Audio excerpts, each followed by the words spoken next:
વચનથી મોટો કોઈ ધર્મ નથી હોતો. અને એ જ વચન પાડવા બાબુજી અમરકોટથી રવાના થયા. એમને રસ્તે સમાચાર મળ્યા કે ગાયું ચોરનાર બીજું કોઈ નહીં પણ એમનો જ બનેવી જીંદરાવ ખીચી હતો. બાબુજીએ યુદ્ધની લલકાર કરી અને પહોંચી ગયા યુદ્ધ ભૂમિએ.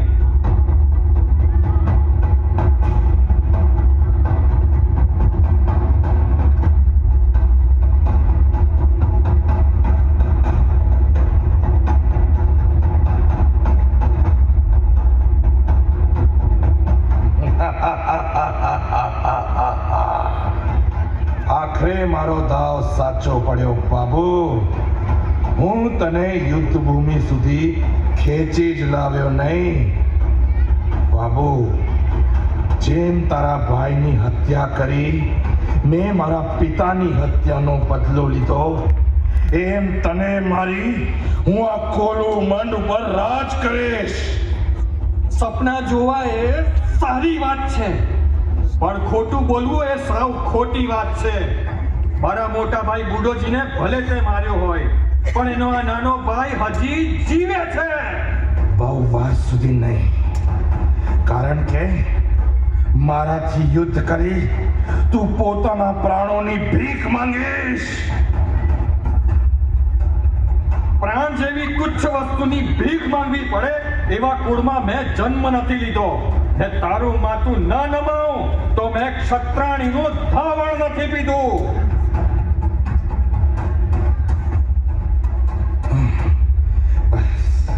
બસ થોડી ક્ષણો ને આજે આ ભૂમિ તારા લોહીથી રક્ત રંજિત થઈ જશે.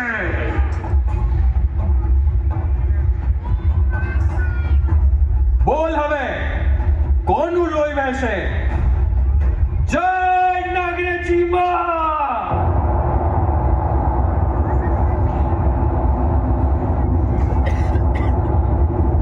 શું વિચારે છે જીનરાવ?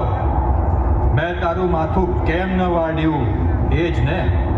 તલવાર સંબંધ નથી જોતી, પણ બાબુ સંબંધ જુએ છે. મારી માતાને આપેલા સોગન ને મારી બહેન ટેમલ દેનો સંબંધ વચ્ચે આવી ગયો, એટલે તને માફ કર્યો. સૈનિકો, જાઓ, આ જીનરાવ ખીચીએ બાંધેલી દેવળ ચારણીની બધી ગાયો છોડી આવો. જીનરાવ, ફરી ગાયો પર નજર બગાડતો નહીં, નહીતર આ વખતે તો તલવાર બાજુમાં પડી, પણ બીજી વાર સીધું ગળું વાળશે. જા આવે એ પહેલા કે મારું મન બદલાઈ જાય. બાબુ, મારાથી ભૂલ થઈ ગઈ, મને માફ કર. મેં તારા પર આટલા વાર કર્યા, તારા ભાઈને તારાથી છીનવી લીધો, તે મને જીવતદાન આપ્યું. બાબુ, તું મહાન છે. આવ આપણે એકબીજાને ભેટીને આ શત્રુતાનો નાશ કરીએ બાબુ. આવ ભેટીને આ શત્રુતાનો નાશ કરીએ.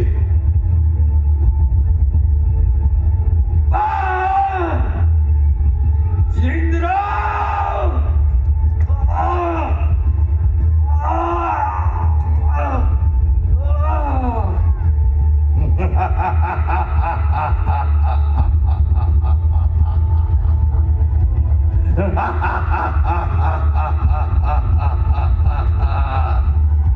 શું કર્યું હતું મેં બાબુ?